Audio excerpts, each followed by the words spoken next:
Sup, you beautiful bastards. Hope you're having a fantastic Monday. Welcome back to the Philip DeFranco Show. A quick note before we get started. Obviously, this is the first episode back after our week-long hiatus. If you're a longtime viewer, you know that this week, that means that over the course of the week, we're going to try and play a little bit of catch-up over stories that we missed, as well as trying to stay current with new developing stories. Also making this week extra fun, if you're wondering why I look more tired after a week-long relaxing vacation. On the last day before flying cross-country with my two very young children, I either got food poisoning or some sort of stomach bug. So I'm not 100%, but we are going to rock this week out together as best as possible. But with that said, I've missed you, and let's just jump into it. And the first thing we're going to talk about today is news you may be familiar with. It is around a video that went viral over the weekend. And a note, this video may be disturbing for some viewers, so if you do want to skip ahead, I will leave a time code for you here. But that viral video appears to show two Florida sheriff's deputies pepper spraying a teenager, tackling him to the ground, slamming his head against the concrete, and punching him. The incident reportedly happened Thursday afternoon near J.P. Taravella High School in Coral Springs, Florida. We saw a lot of people on social media over the weekend sharing clips of this incident with the hashtag #JusticeForLuca. One of the posts that was shared on Twitter ended up receiving over 8 million views. That one reportedly shared on Twitter by activist and Church of God in Christ Bishop Talbert Swan. In the post, Swan wrote that the teen, identified only as Luca, quote, picked up a cell phone that fell out of the pocket of a black boy who was being arrested, and adding, in response, Broward Sheriff officers Christopher Krikovich and Greg Lacera pepper sprayed, brutally beat, and arrested him. In another angle of the incident, one deputy is seen pepper spraying Luca in the face before slamming him to the ground. And as far as the other side of this story, in an arrest report, Officer Christopher Krikovich said that he and his partner Lacera responded to a call from a McDonald's in Taramac at 3 p.m. on Thursday, saying they were called to the scene by employees who reported a large group of teenagers gathering for a fight outside the restaurant. Krikovich also adding that McDonald's is a popular after-school gathering place for students from the school nearby, which is also known for frequent fights. And in fact, there was actually a fight at that same location the day prior. According to the arrest report, the two officers arrived and ordered the crowd of teens to disperse. During this time, they say they identified one of the perpetrators from Wednesday's fight who had been warned not to trespass in the area again and took him into custody. Krikovich writing, while I was dealing with the male on the ground, I observed his phone slide to the right of me and then behind me. I observed a male wearing a red tank top reach down and attempt to grab the male student's phone. He went on to say that Lacera ordered the teen to stay back, but he, quote, took an aggressive stance toward the officer and, quote, bladed his body and began clenching his fist. Krikovich continuing, Lacera then pepper sprayed the teen in the face and forced him to the ground, and the affidavit went on to say that the officers feared for their safety during these arrests because they were surrounded by around 200 students. Krikovich saying that he was worried someone would try to grab one of his weapons off his belt or vest after he pushed the boy to the ground. Krikovich writing, at one point his left arm was free and next to him while he placed his right arm under his face, adding, I struck the male in the right side of his head with a closed fist as a distractionary technique to free his right hand. This technique was successful and I was able to place him into handcuffs without further incident. As far as the public response to this video sparked massive outrage, with many calling this just another instance of police brutality against an unarmed black teen. You had people like Golden State Warriors coach Steve Kerr calling the incident demoralizing. You had people like NBA star LeBron James saying, to think that could be my sons. Additionally, more local, more political, we saw Broward County Mayor Mark Bogan releasing a statement calling the incident outrageous and unacceptable, also suggesting that the deputy who initially made contact with the teen be fired and potentially prosecuted. And as far as what's happening now, on Friday we saw Broward County Sheriff Gregory Toney saying in a statement that the department would conduct what he called a thorough investigation into the matter, adding that Deputy Christopher Krikovich has been placed on restrictive administrative duty. Although regarding the status of Lacera, that is unclear at this time. Regarding next steps, in a pre-scheduled meeting with black leaders on Saturday, Toney said that he was taking the investigation into the incident seriously, but he also emphasized the importance of following the appropriate procedures, saying there's been a large cry of just go out and fire them and get rid of them and all these other things. Folks, it don't work that way. You all understand that. There has to be an investigative process and due process elements, and so it's going to be done the right way. So as far as what an investigation gives us in this situation, what happens through the procedures, we're gonna have to wait to see. And as far as what is next for the teenager in this video, the police report has indicated that the teen in this video did not suffer any serious injuries. However, the 15-year-old did appear in court on Friday morning where he was formally charged with assault, resisting arrest, and trespassing. But yeah, with this story, I wanted to pass the question off to you. What are your thoughts? Do you think that the police are 100% outright wrong here? Or do you see the police report and the video in question and you go, well, I understand where the police were coming from, the actions they took, or are you waiting for more information to come out? I'd love to know what you're thinking. Then we should briefly mention a few pieces of industry news that happened while I was gone. Starting with, of course, we've on and off chronicled the battle between T-Series and PewDiePie for the #1 spot on YouTube. One of the last places we left off, T-Series had become the #1 most subscribed channel on YouTube. PewDiePie, aka Felix, made a video called Congratulations, which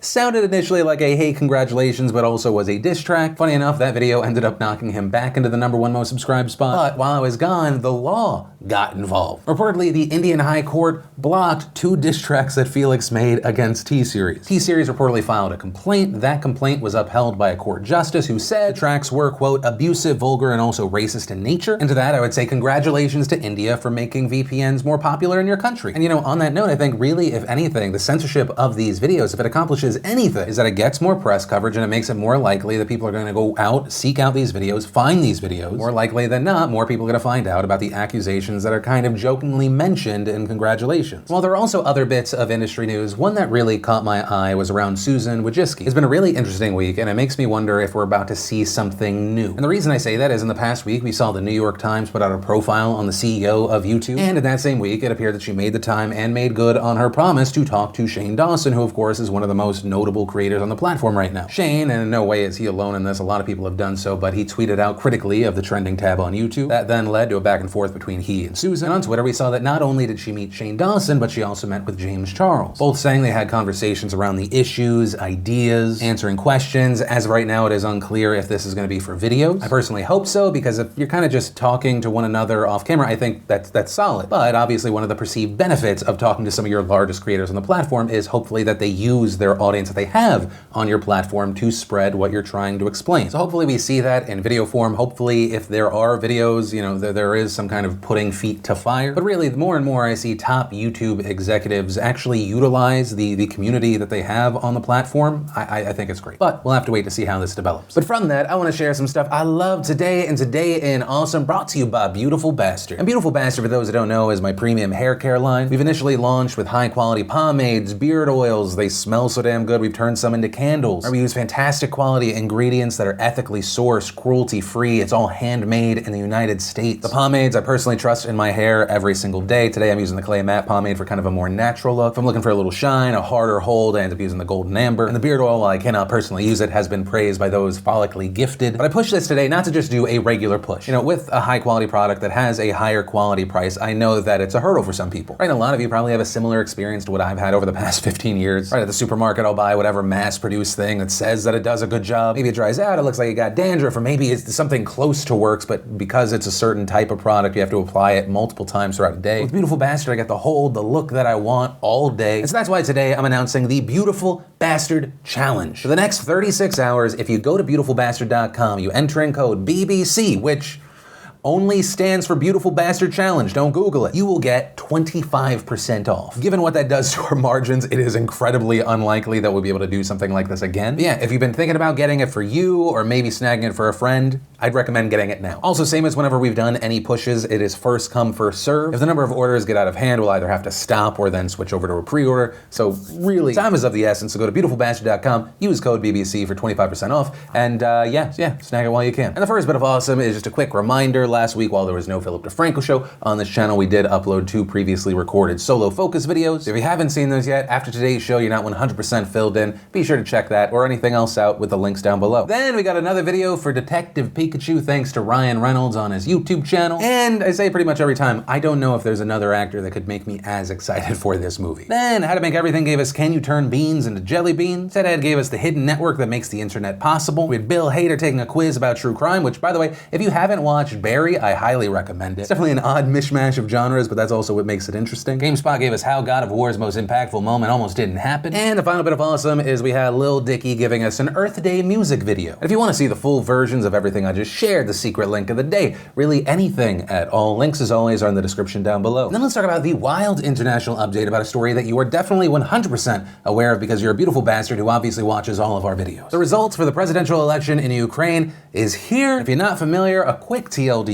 Last time we talked about Ukraine, they had just finished the first part of the presidential election, which was sort of their version of a primary. During that process, voters decided on the top 2 presidential candidates out of a field of 38 people. And the 2 final candidates we got were the incumbent president, Petro Poroshenko, who received about 16% of the vote, and a comedian with no political experience named Volodymyr Zelensky, who is most famous for starring in a TV show where he actually plays a teacher who unintentionally becomes the president of Ukraine. And in that first vote, he received 30% of the vote, almost double of what Poroshenko got. And what came next is that the president and the comedian were given 3 more weeks to campaign before going head-to-head in a second and final election. During those 3 weeks, since apparently the situation wasn't weird enough, Zelensky ended up challenging Poroshenko to a drug test. It was one of his preconditions to do a debate in a stadium with the incumbent president. And so on April 5th, both men gave blood, hair, and urine samples. Then they had that debate in a stadium reportedly filled with 22,000 people. And all of that brings us to yesterday when the man who plays the president on a TV show was actually elected the real president of of Ukraine by a landslide. With almost all the votes counted, Zelensky received more than 73% of the vote, declaring victory last night and saying in a speech, "To all Ukrainians, no matter where you are, I promise that I will never let you down. Though I am still not president, I can say as a Ukrainian citizen to all the countries of the former Soviet Union, look at us, everything is possible." And as far as Poroshenko, it appears that he has readily conceded, saying, "Next month I will leave the post of the head of state. That's how the majority of Ukrainians decided, and I accept this decision." Poroshenko also applauding the election process itself in a tweet writing, "We succeeded to ensure free, fair, democratic, and competitive elections. No doubt that Ukraine has put a new high standard for the democratic electoral campaign. I will accept the will of Ukrainian people." And as far as what happens next, Poroshenko's concession seems to signal that there will be a smooth transition of power when Zelensky assumes office next month. And as far as what this means for Ukraine, in many ways, Sunday's election was sort of a referendum for how Ukrainians see the political establishment. And it comes 5 years after the 2014 Ukrainian Revolution overthrew the Ukrainian government and Russia annexed Crimea, which was part of Ukraine. And from this election, it is clear that Ukrainians are unhappy with the current state of affairs and how the government is handling them. So Zelensky was extremely popular because he was viewed as a fresh new leader who doesn't have ties to Ukraine's political elite. He campaigned on promises to crack down on corruption and uproot the political elites that have a ton of political influence. Although regarding this, despite his promise to crack down on corruption, crack down on elites, Zelensky has been criticized for his close ties to a wealthy oligarch, an oligarch by the name of Igor Kolomoisky. Some saying Zelensky is just the surrogate for Kolomoisky, who is a well-known rival of Poroshenko. Zelensky's TV show where he plays the president is broadcasted on Kolomoisky's TV channel, Zelensky even announcing his candidacy on that channel. But around that, both men have denied the two having connections to Zelensky's campaign. Zelensky also saying that he will not be influenced by Kolomoisky while in office. He's also promised to end the war in eastern Ukraine between Ukrainian government forces and Russian separatists who have killed more than 13,000 people since 2014. But also on that note, Zelensky hasn't specifically said how he will achieve those goals. Also, in addition to not having public outlined policies and plans, many people are also worried that Zelensky is unqualified to deal with Russia. And that was one of Poroshenko's main criticisms during the campaign, that Zelensky was unprepared for a confrontation with Russia. Although Zelensky, for his part, has said that he will have open dialogue with Russia and has promised not to give away any Ukrainian-owned territory in negotiations with Vladimir Putin. But still, many experts and politicians are worried that he will make Ukraine more susceptible to Russian influence. Russia has reportedly been very careful not to show outright support for Zelensky, because if they did, they would likely tank his popularity. But it has been fairly evident that Putin has wanted Poroshenko out, and Poroshenko actually addressed the Russia question in a tweet last night, writing, "You may just look at the celebrations in the Kremlin on the occasion of the elections. They believe that with a new, inexperienced Ukrainian president, Ukraine could be quickly returned to Russia's orbit of influence." Now, as far as what will actually happen with Ukraine, we're going to have to wait to see. But you know what? Zelensky's win, it represents part of a much broader global trend. Political outsiders winning elections against unpopular establishment candidates. But ultimately, that's where we are right now as far as if this will be beneficial or detrimental to Ukraine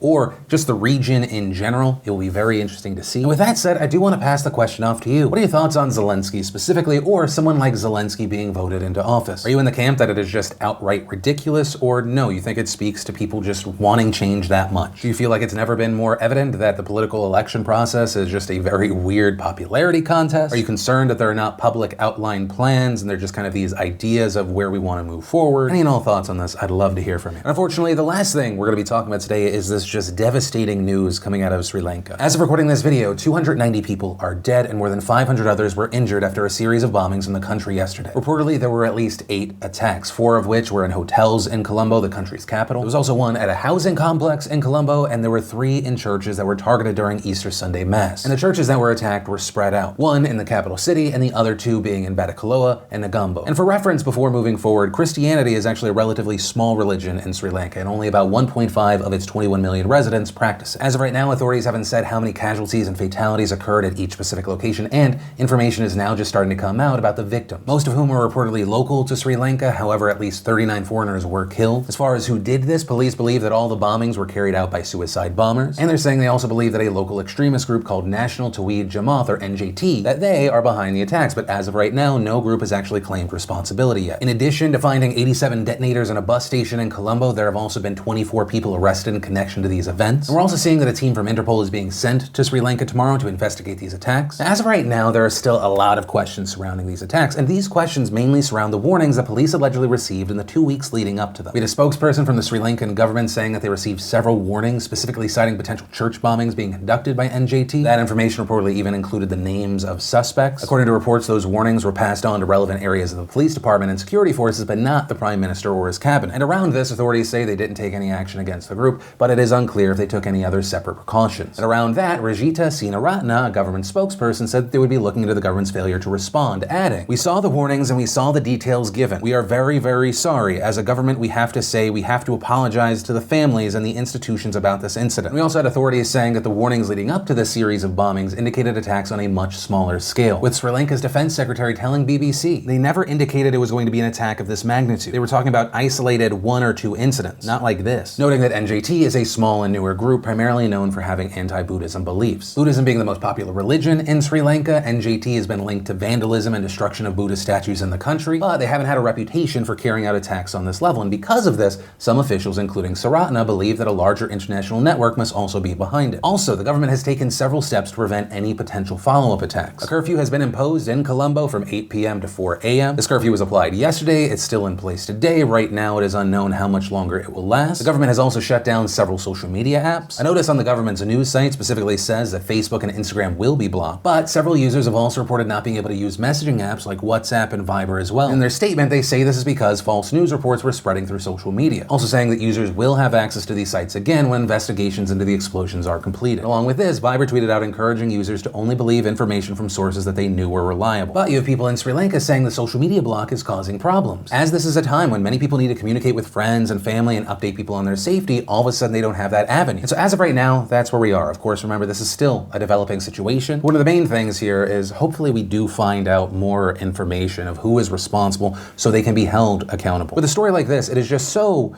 horrible. It's hard to find a place to end or move on somewhere else. There are people not on this planet today, people and families maimed because of this cowardly and senseless attack. I'm glad to see so many people from so many different backgrounds obviously denounce this horror so that it's not an us versus them, or the fact that the only us versus them are people who have no faith or have faith, but not the extremists. Obviously, I think there is a need and a time to talk about the social media ban, talk about the advanced warnings and potential inaction or lack of communication. But for right now, to those affected by this, you are in my thoughts. If you're watching right now, you're looking for a way to try and help, I'll link to the Red Cross in Sri Lanka down below. And the note that we're going to end on today, we have ended other shows on because unfortunately there's never an end to the horror that we see in this world. Love who you have while you have them, because you never know. And also, and I know that it can be hard in these emotionally trying times, but don't let these extremists divide us. The only us versus them should be extremists and everybody else of all different backgrounds. But that is where I'm gonna end today's show. Thanks for watching. Thanks for giving me a part